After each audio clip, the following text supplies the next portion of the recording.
రేయ్ బన్నీ డాన్స్ లో దొక్కేయాలరా మనం. అవునవును. ఏ సౌండ్ పెంచు, సౌండ్ పెంచు. నువ్వు చేయనా, నువ్వు చేయి. సౌండ్ పెంచు.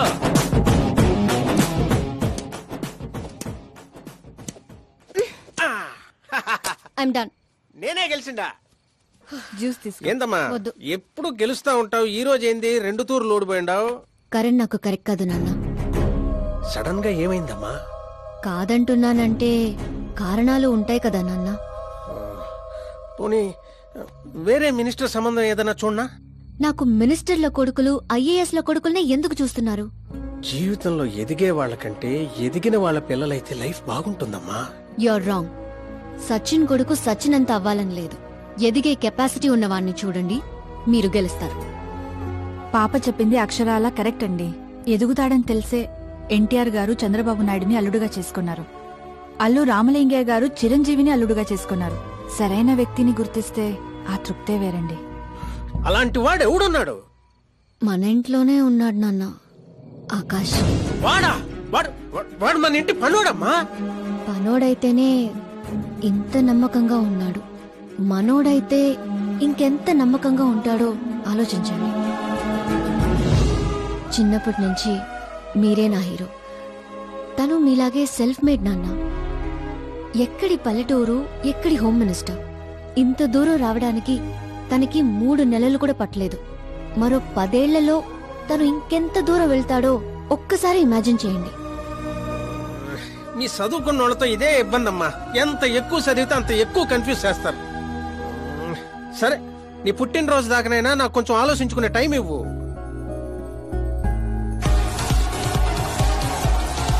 ఒరే నీకేమన్నా మెదడుబాబు వ్యాధి వచ్చిందేమిట్రా? శ్రద్ధమ్మతో నీకు పెళ్లి కాదు కాదు కాదు అని చెప్పా, అయినా మళ్ళీ ఇక్కడ పిలిపించి సేమ్ టాపిక్ రిపీట్ చేస్తావేంట్రా? శాస్త్రి గారు, ఎల్లుండి జరగబోయే పాప బర్త్డే రోజు మా పెళ్లి అనౌన్స్మెంట్ ఖాయం. దేవుడా, మేమంతా బ్యాచిలర్ పార్టీ బ్యాంకాక్ లో ప్లాన్ చేసుకున్నాం. అయితే బాబా మన ఫ్లైట్ ఎప్పుడు ఎక్కుతున్నావు? అతి త్వరలో. అరే ఓ క్రికెట్ కే బాస్, ముహూర్తం పెట్టింది నేనురా. కానీ అక్కడ మంట పెట్టింది మా బావరా. అరే గ్రహాలకే పోయించే శక్తి ఉన్నవాడిరా నేను. మా వాడికి అంత శక్తి లేదండి, ఏదో మనుషులకు మాత్రమే. రేయ్ నన్నే క్రీడలు చేస్తారా? నాశన నాశన నాశన సర్వనాశన. పక్కకి తప్పుకోరా బండుడా. వెళ్ళను పంతులు. తప్పుకో.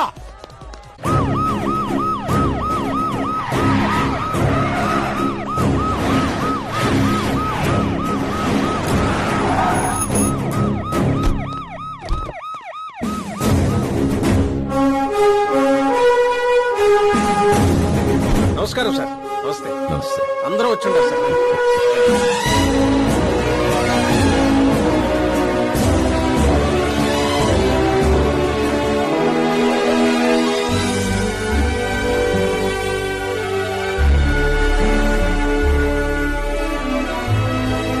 నీకేం తెలియట్లేదు గానీ ఇదంతా చూస్తుంటే నాకు ఏదో భయం వేస్తుంది బావ. అస్సలా జరగబోయి చూడు.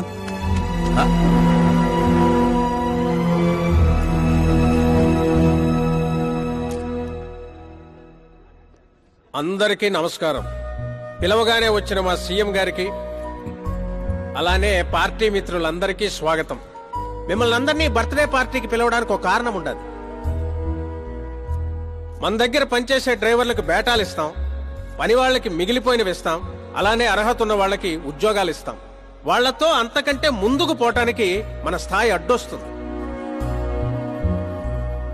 కానీ ఈ రోజు నేను చరిత్రలో నిలిచిపోయే నిర్ణయం తీసుకోబోతుండా.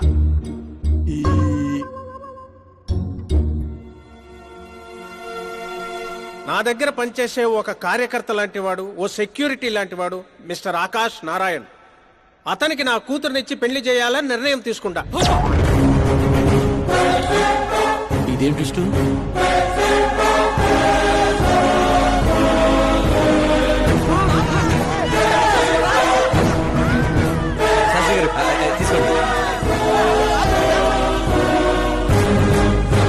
క్షమించండి సుబ్బారెడ్డి గారు. ఇప్పుడు నా కాబోయే అల్లుడు తన ఆనందాన్ని మీతో పంచుకుంటాడు. ఆకాష్ రా.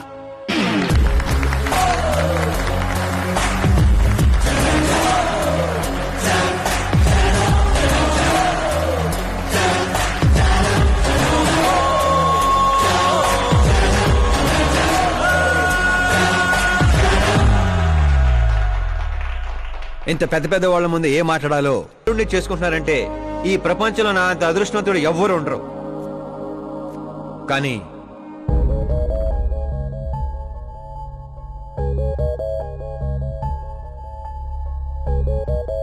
మీరందరూ నన్ను క్షమించాలి. దేనికిరా? నేను ఈ పెళ్లి చేసుకోలేను.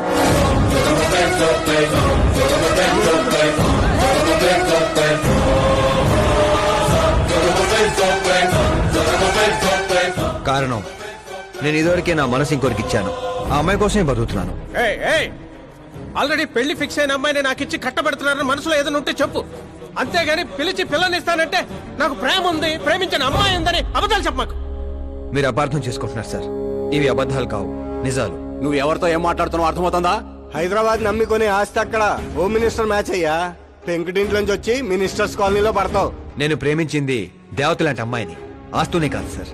యారా ఈడు మన ఫ్రెండ్ ఆకాష్ గారేనా? ఏయ్ ఎవరయ్యా అమ్మాయి? అంతగా ప్రేమిస్తే ఆ అమ్మాయినే చేసుకోవచ్చుగా. నాది వన్ సైడ్ లవ్ అండి. నిజంగా నువ్వు ప్రేమించిన అమ్మాయి ఎవరో చెప్పు, మేము దగ్గరుండి నీ పెళ్లి జరిపిస్తాం. చెప్పలేను సార్. చెప్తే మీరే నన్ను చంపేస్తారు. ఏంటి బాబో ఇది? సీఎం సమక్షంలో నిన్నెవరు చంపేస్తారయ్యా? ఒక రాష్ట్ర ముఖ్యమంత్రిగా నేను చెప్తున్నాను, నీ ప్రేమ నిజమైతే నువ్వు ప్రేమించిన అమ్మాయి ఎవరో చెప్పు, నేనే దగ్గరుండి మీ పెళ్లి చేస్తా. ఇంతమంది మీడియా సోదరుల ముందు డీజీపీ గారు ధైర్యాన్ని ఇచ్చారు, సీఎం గారు మాటిచ్చారు.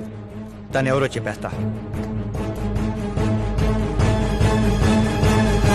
నేను ప్రేమించిన అమ్మాయి మిస్ మీరా, మన రాష్ట్ర ముఖ్యమంత్రి గారి ఏకైక కుమార్తె.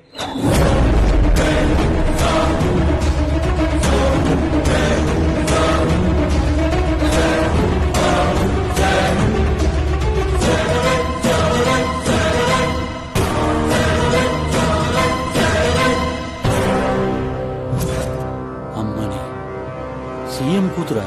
రే ఈ పాపనే చూడలేను, నేను చచ్చిపోతా. బాబు ఇందులో పవర్ ఉందా? ఎందుకు పంతులు గారు? అయితే పోతా.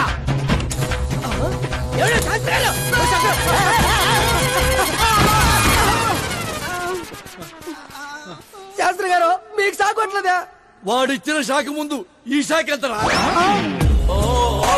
బ్రదర్ ఇదంతా పేపర్లో వస్తా. అన్ని పేపర్స్ హెడ్లైన్స్ లో వస్తుంది సార్.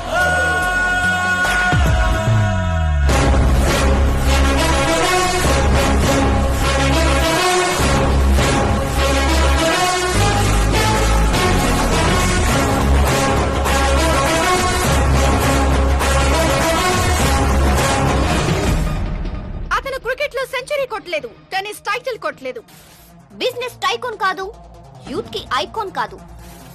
కానీ ఇప్పుడు అతను రాష్ట్రంలో ఫేమస్ పర్సనాలిటీ అయ్యాడు.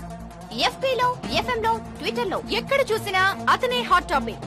అలాంటి సెన్సేషనల్ సెలబ్రిటీ ఆకాష్ నారాయణ గురించి ఈ రోజు ఎన్టీవీలో ఎక్స్క్లూజివ్ గా చూడండి.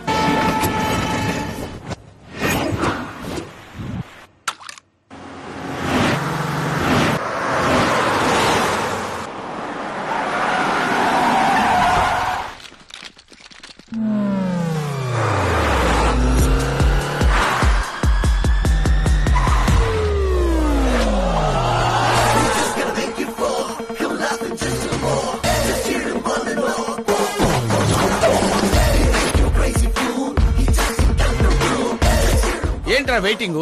మీడియా ఇప్పుడు వెయిట్ చేయకూడదు. డోర్ ఓపెన్ చేయట్లేదు సార్. డోర్ ఓపెన్ చేస్తుంటానికి మనం పండక్కొచ్చిన కొత్తలో వెంట్రా మనమే తోసుకుని వెళ్ళాలి.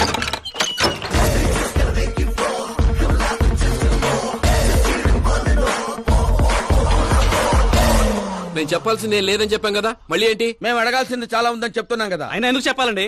అసలు ఎవరు మీరు? పాల్, అమలా పాల్. అదేం పేరు? ఎస్, అమలాపురం పాల్. అందరూ పేరుని షార్ట్ చేసుకుంటారు, నేను ఊరిని షార్ట్ చేశా. అబ్బో. బై ది వే, నేను మీ ఇంట్లో అడుగు పెట్టటం మీ అదృష్టం. నువ్వు ఇక్కడి నుంచి బయటకు వెళ్ళడం కూడా నీ అదృష్టమే. ఇప్పుడు చెప్పండి, మీ వాడింత ఫేమస్ అవుతాడని మీరు ముందే ఊహించారా? ప్రకృతి వైపరీత్యాలు ముందే ఊహించగలమా? సరే, ఆకాష్ మీకేమవుతాడమ్మా? హెడ్ ఏక్ అవుతాడు. హెడ్ ఏక్ అవుతాడు, స్టమక్ ఏక్ అవుతాడు. జబ్బుల గురించి నేను అడగటం లేదమ్మా, మీ ఇద్దరికున్న బంధుత్వం ఏంటి అని. మరిదిలేండి. మీ కొంపలో అందరింతేనమ్మా? Okay okay okay. మీ మరిది గారు హోమ్ మినిస్టర్ కూతుర్ని పెళ్లి చేసుకుంటారా, చీఫ్ మినిస్టర్ కూతుర్ని పెళ్లి చేసుకుంటారా? ఎవరితో అవుద్దో తెలియదు గాని పెళ్లి మాత్రం తప్పకుండా అవుతుంది. అబ్బో, వాడిచ్చిన షాక్ కి ఫ్యామిలీ మొత్తానికి ఫీజులు కుట్టేసినట్టున్నాయి. మనం ఇక్కడ ఉంటే లాభం లేదు. ఏదైనా సందులో పడితే గానీ సెన్సేషన్ క్రియేట్ చేయలేం. Come on shift. ఆకాష్ నారాయణ ఇక్కడే ఊసేవాడని, ఇక్కడే రాసేవాడని, ఇక్కడ ఆడేవాడని, ఇక్కడ ఊదేవాడని గ్రామస్తులు చెప్తున్నారు. ఫుటేజ్ ఏ ఛానల్ కి పంపించమంటారు సార్? ఏ ఛానల్ డబ్బులోకి ఇస్తే ఆ ఛానల్ కి పంపించండి. వాళ్ళకి కావాల్సింది టీఆర్పీ, మనకు కావాల్సింది ఎంఆర్పీ. ఓకే? అవునండి, ప్రతిపక్ష లీడర్ గానే మాట్లాడుతున్నాను. సీఎం మాట తప్పితే ఊరుకునేది లేదు. అంటే మీరు సీఎం ఏం డిమాండ్ చేస్తున్నారు? ఫ్రీ కరెంట్ ఇస్తాం, రుణమాఫీలు చేస్తాం అని వాగ్దానాలు చేయడం కాదు, ఇచ్చిన మాట ప్రకారం పిల్లనివ్వమనండి చాలు, అభినందిస్తాం. ఏంటయ్యా పిల్లనిచ్చేది? తనే నా అక్క కొడుకు కాదు, అడగ్గానే పిలిచి పిల్లనివ్వడానికి. అంటే మీడియా ముందు మీరు ఇచ్చిన మాట తప్పుతున్నారా? ఇచ్చిన మాట తప్పడం, చేసిన సేవలు గుర్తు పెట్టుకోవడం మా పార్టీకి అలవాటు లేదు. అంటే మీ కూతునిచ్చి పెళ్లి చేస్తారా? నేను ప్రేమకు ప్రేమికులకు వ్యతిరేకం కాదు. ముందు మా అమ్మాయి మనసులో ఏముందో తెలుసుకోనివ్వండి. అది తెలుసుకుందామనే ఇక్కడికి పిలిపించాను. దేని గురించండి? అంత అమాయకంగా మాట్లాడుకో. మన మధ్య ఉన్న ప్రేమ గురించి. ప్రేమేంటండి? మన మధ్య ఉంది ఎంప్లాయర్ రిలేషన్ మాత్రమే కదండి. ప్రేమ లేనప్పుడు నువ్వు నన్నెందుకు సేవ్ చేసావు? సేవ్ చేయటం నా డ్యూటీ కాబట్టి. ఓహో, మరి అందరి ముందు చీరెందుకు కట్టావు? హెల్ప్ చేయటం నా నేచర్ కాబట్టి. నిజంగా నీ మనసులో ఏం లేకపోతే నాకు ఎందుకు దగ్గరయ్యావు? దగ్గర అవటం కాదండి, దగ్గరగా ఉన్నాను. తేడా ఏంటో? ఎఫెక్షన్ కి ప్రొటెక్షన్ కి ఉన్న తేడా. మాటలు మాట్లాడాలన్నా మార్చాలన్నా నీ తర్వాతే ఎవరైనా. అయినా మీరా నేను 8th స్టాండర్డ్ నుంచి ఫ్రెండ్స్. మీ లవ్ స్టోరీ గురించి తను ఎప్పుడు చెప్పలేదు, నువ్వు ఎప్పుడు చెప్పలేదు. సక్సెస్ఫుల్ లవ్ స్టోరీ అయితే ఎగిరి గంతులు వేసుకుంటూ చెప్పుకోవచ్చు, కానీ నాది వన్ సైడ్ లవ్. ఆ విషయం తనకి తెలియదు. బాగుంది. నా ప్రేమ నీకు తెలీదు, నీ ప్రేమ తనకి తెలీదు. అయినా తనుండేది యూరప్ లో, నువ్వు ఉండేది విలేజ్ లో. మీరిద్దరు ఎలా కలిశారు? పుష్కరాల్లో అండి.